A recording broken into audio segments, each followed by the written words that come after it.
بسم اللہ الرحمن الرحیم ایاک نعبد و ایاک نستعین۔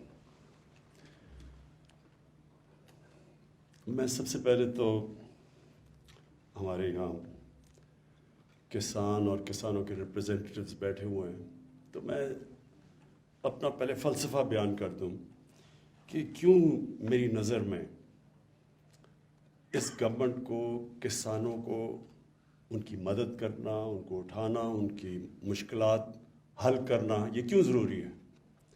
سب سے پہلے تو جو اس ملک کے جو محنت کش طبقہ ہے اس میں مزدور ہیں اور اس میں کسان ہیں، جو سارا وقت محنت کرتے ہیں، سارا سال دعا کرتے ہیں اللہ سے کہ موسم ٹھیک ہو، گرمی میں اور ہر قسم کے موسم میں۔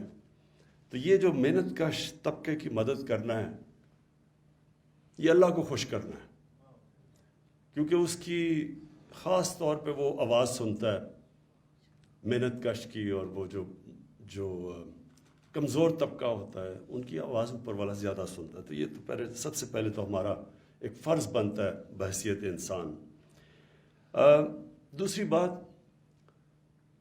اکثریت ہمارے کسانوں کی 90% سے اوپر چھوٹا کسان ہے، اور چھوٹا کسان جس طرح کی اس کو مشکلات کا سامنا کرنا پڑتا ہے اس کی آواز ہی نہیں پہنچتی۔ جدھر پاور بیٹھی ہوئی ہے، جدھر شہر ہے وہ دور ہے، ادھر سے اس کی آواز ہی نہیں پہنچتی وہاں تک۔ محنت بھی وہ کرتا ہے، مشکلوں کا بھی وہ سامنا کرنا پڑتا ہے، طاقتور کے سامنے بھی اس کی آواز نہیں ہے۔ سارا ایک تھانے دار اگر ایک علاقے میں اگر کوئی ظالم تھانے دار آ جائے تو وہ سب سے زیادہ بیچارہ کسان پستا ہے، اس سے کوئی کچھ بھی نہیں کر سکتا۔ شہروں میں تو پھر بھی لوگوں کی آواز ہوتی ہے، لوگ جمع ہو جاتے ہیں، کوئی مظاہرہ کر دیتے ہیں، کوئی تھانے کے باہر جا کے مظاہرہ کر سکتے ہیں، لیکن وہ دیہات کے اندر وہ کون سنتا ہے اس کی آواز؟ تو وہ پھر چپ کر کے ہر قسم کا ظلم سہتا رہتا ہے۔ تو میں ہمیشہ سمجھتا تھا کہ ہماری اگر گورنمنٹ جس نے ایک پوری تحریک انصاف کی تحریک چلائی، تو انصاف تو کمزور کو چاہیے ہوتا ہے، طاقتور تو چاہتا ہے کہ میں قانون کے اوپر ہوں، مجھے NRO مل جائے۔ چھوٹا آدمی ہے، انصاف کی تو وہ تلاش کرتا ہے۔ تو ہماری شروع سے یہ تھی کہ ہم نے اب کس طرح اپنے چھوٹے کسان کو کیسے اٹھانا ہے اور اس کی ہم کیسے مدد کر سکتے ہیں۔ اور اس کا دوسرا فائدہ یہ ہے کہ وہ ملک کا فائدہ ہے۔ جب چھوٹا کسان اس کا خوشحال ہوتا ہے، وہ تو باہر پیسے نہیں لے کے جائے گا، وہ تو کوئی لنڈن میں فلیٹ نہیں لے گا، وہ اپنی زمین پہ پیسہ لگائے گا۔ تو جتنا آپ اپنے کسان کو خوشحال کرتے جاتے ہیں، ملک کی خوشحالی بڑھتی جاتی ہے۔ اور جو چھوٹا کسان ہے زیادہ ضرورت اس کی مدد کرنے کی اس لیے ہے کہ ساری ریسرچ یہ بتاتی ہے کہ وہ جب چیز مارکیٹ میں لینے جاتا ہے اپنی ان پٹ، وہ زیادہ مہنگی ملتی ہے اس کو بنسبت بڑے کسان کی، اور وہ جب بیچنے جاتا ہے تو وہ زیادہ سستی بیچتا ہے بنسبت بڑے کسان کی، جو کہ سٹور بھی کر سکتا ہے، جس کے پاس بارگیننگ پاور بھی ہے، جس کے پاس پیسہ بھی ہے، جس کے پاس کریڈٹ بھی ہے۔ وہ جو کریڈٹ بھی لینے جاتا ہے، جب وہ جو قرضہ لینے جاتا ہے چھوٹا کسان، اس کو جس طرح بھی بتایا کہ اس کو بہت سود دینا پڑتا ہے اس کے اوپر، تو وہ ہر طرح وہ مار کھاتا ہے۔ محنت بھی وہ کرتا ہے، سب سے زیادہ مشکلات کا بھی اس کو سامنا کرنا پڑتا ہے۔ تو اس لیے میری کوشش تھی کہ ہم اس کی مسلسل مدد کرتے جائیں۔ شروع میں ہمارے لیے کافی چیزوں کا اور سامنا کرنا پڑا، لیکن ہم نے اپنے پلانز بنائے ہوئے تھے کہ ہم کس طرح اپنے چھوٹے کسان کو اٹھائیں۔ تو سب سے پہلی چیز تو ہم نے یہ کی کہ جو ظلم ہوتا تھا، یہ جو بھی جمشید نے بتایا کہ وہ سارا کسان محنت کر کے اپنا گنا لے کے جاتا ہے شوگر مل کے پاس، تو وہ دونوں طرف سے مار کھاتا تھا۔ پہلے تو وہ انتظار کرتے تھے، وہ کھڑا رکھتے تھے ان کو باہر لائن، کیونکہ میں کافی میرا ٹریول کرتا تھا جب سردیوں میں، تو شوگر ملز کے بعد وہ ٹرک کھڑے ہوئے ہوتے تھے لائنیں لگا کے اپنی وہ گنا لے کے، اور پھر ان کو پھر وہ کٹوتی جو ہوتی تھی ان کی وہ کم قیمت ملتی تھی، وہ تو دونوں طرف وہ مار کھاتا تھا بیچارہ۔ تو تب سے میں نے سوچا کہ جب ہماری باری ہے ہم نے سب سے پہلے قیمت پوری دلوانی ہے اپنے کسان کو، اور اس کا کیا فائدہ ہوا کہ جب کسان کے پاس پیسہ آیا، اس نے لگایا تو ان کی پیداوار بڑھنی شروع ہو گئی۔ اور یہ جو آپ دیکھ رہے ہیں یہ تو صرف تھوڑا سا انصاف ملا اس کو کہ اس کی محنت کی قیمت ملی تو اس کی پیداوار بڑھنی شروع ہو گئی. لیکن ہم نے ابھی آگے بہت اس کی مدد کرنی ہے. سب سے بڑی بات یہ ہے جب تک آپ ریسرچ نہیں کرتے, سیڈ ڈیولپمنٹ میں حصہ نہیں لیتے, آپ کی پیداوار کیسے بڑھ سکتی ہے؟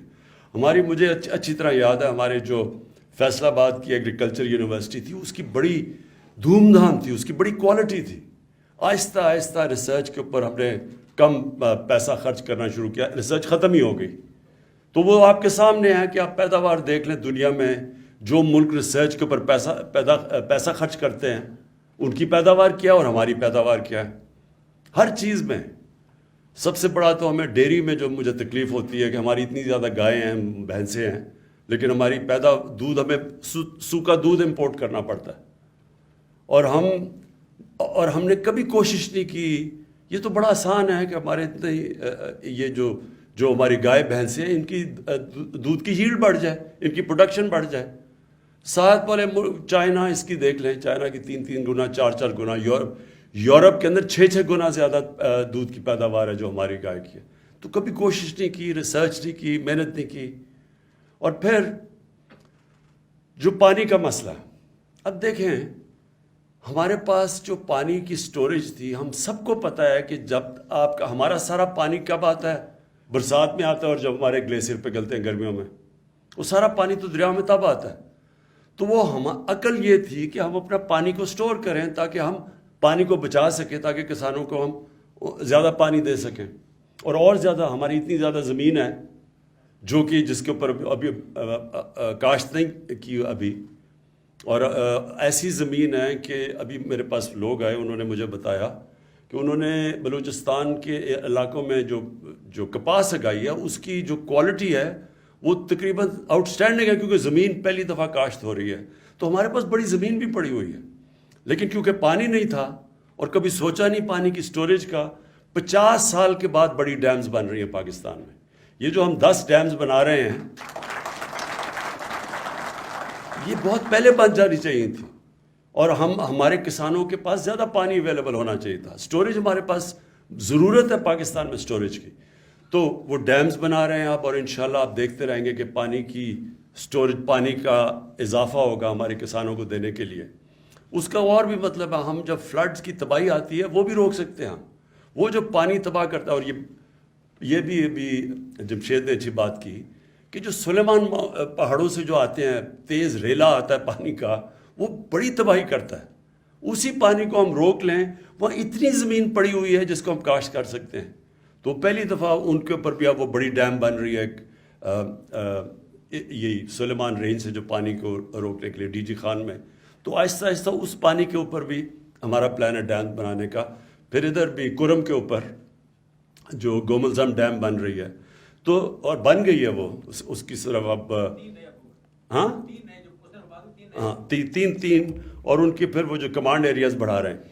سو پانی سب سے پہلی چیز کسان کی مدد کرنا, اس کی ہر طرح مدد کرنا, اس کو کریڈٹ دینا. یہ جو, اور انشاءاللہ یہ کسان کارڈ یہ لے کے ہی ہم اس لیے آئے ہیں چھوٹے کسان کے لیے کہ اس کو ہر طرح ہم اس کو ڈائریکٹ سبسڈی جائے. ایک تو اس کو انڈائریکٹ سبسڈی آتی تھی, ہر چیز وہ اسکریچ کارڈ اس میں 2 نمبری چلتی تھی. اب وہ ڈائریکٹ سبسڈی کسان کارڈ سے ڈائریکٹلی چھوٹے کسان کے پاس پیسہ آئے گا. کھادوں کے لیے اگر ہم نے سبسڈائز کرنا ہے اس کو, اگر ہم نے کیڑے مارنے والی دوائیوں کو سبسڈائز کرنا ہے, یا کوئی آفت آ گئی اس کو اس کی مدد کرنی ہے, تب ڈائریکٹ کارڈ کے اوپر پیسہ آئے گا. اور پھر یہ جو بڑی اچھی چیز یہ انشاءاللہ یہ کیچ آن کر جائے, انشورنس. ہر دنیا میں کسانوں کو انشورنس ملتی ہے. اس سے جو دوسرا فائدہ یہ ہے کہ پھر بینکس پیسے دے دیتے ہیں. جب بینکوں کو پتہ چلے گا کہ کسان کی اتنی اس کی انشور ہو جائے گی اس کی فصل, تو ان کو پتہ ہوگا کہ اگر نہیں ہوگی تو چلے انشورنس کمپنی پیسے دے گی, تو اس کے پاس پیسے کریڈٹ دے گی جو بینک سے اب نہیں دیتے, خاص طور پہ چھوٹے کسانوں کو. تو یہ انشورنس, اور یہ ہم صحت کارڈ میں جو لے کے آئے ہیں پہلی دفعہ پاکستان کی تاریخ میں, ہیلتھ انشورنس, کہ ہر خاندان کے پاس 10 لاکھ روپے ہے, ہر پنجاب میں اور پختونخوا میں, اور انشاءاللہ گلگت بلتستان میں اور آزاد کشمیر میں جدھر ہماری گورنمنٹس ہیں وہاں ہر خاندان کے پاس ایک کارڈ آئے گا، ہیلتھ کارڈ، 10 لاکھ روپے تک کسی ہسپتال میں وہ جا کے اپنا علاج کروا سکتے ہیں۔ اور یہ بھی میں سمجھتا ہوں کہ چھوٹے کسان کے لیے بہت بڑی چیز ہے۔ میں نے بڑی بڑی کہانیاں سنی ہیں، ایک چھوٹا کسان ہوتا ہے، ایک گھر میں بیماری آتی ہے، وہ سارا خاندانی مقروض ہو جاتا ہے، ایک بیماری ایک خاندان کو مقروض کر دیتی ہے۔ تو یہ انشاءاللہ یہ بھی ہمارے جو چھوٹا کسان ہے اس کو مدد کرے گی۔ اس کے بعد ہماری جو کوشش ہے کہ ہم اب اپنی پیداوار بڑھائیں، ایریاز بڑھائیں۔ دیکھیں یہ جو بھی بتایا کہ ہمارا امپورٹ کا بل 53% زیادہ بڑھا ایک سال میں، یعنی جو ہم امپورٹ کرتے تھے ایک سال کے اندر 53% اس کے بڑھ گیا۔ تو یہ جو روپے پہ پریشر پڑا ہوا اور یہ عارضی ہے، انشاءاللہ یہ ہمارے پاس یہ تھوڑا سا جو ویو آئے جائے گا تو پھر کنٹرول ہو جائے گا۔ لیکن سارا پریشر پڑا ہے اس لیے کہ گندم ہم نے 40 لاکھ ٹن امپورٹ کی، ہم نے چینی امپورٹ کی، دالیں امپورٹ کی، اور وہ جو تقریباً دگنا ہو گیا جو کہ پام آئل ہے، جو کہ گھی پاکستان میں جو باہر سے امپورٹ کرتے ہیں۔ تو جتنی چیزیں، اور یہ پھر ڈی اے پی یہ امپورٹ کرتے ہیں، اس کی بھی تقریباً دگنے سے بھی زیادہ اس کی قیمت ہو گئی۔ تو یہ اتنی جو باہر سے مہنگائی امپورٹ کرتے ہیں پاکستان میں، اس کے لیے اب ہم پوری کوشش کر رہے ہیں کہ ساری چیزیں یہاں بنائیں۔ سویا بین کے اوپر ہم نے پورا ایکسپیریمنٹ شروع کر دیا کہ وہ بن سکتی ہے۔ اولیو آئل کی اولیو آئل نہیں، جو زیتون کی جو کلٹیویشن ہوئی ہے، یہ بھی ایک پاکستان میں انقلاب آ رہا ہے کہ پختونخوا میں خاص طور پہ تو اتنا زیادہ زیتون کا درخت لگے ہیں کہ انشاءاللہ پاکستان ایکسپورٹ کرے گا آگے جا کے۔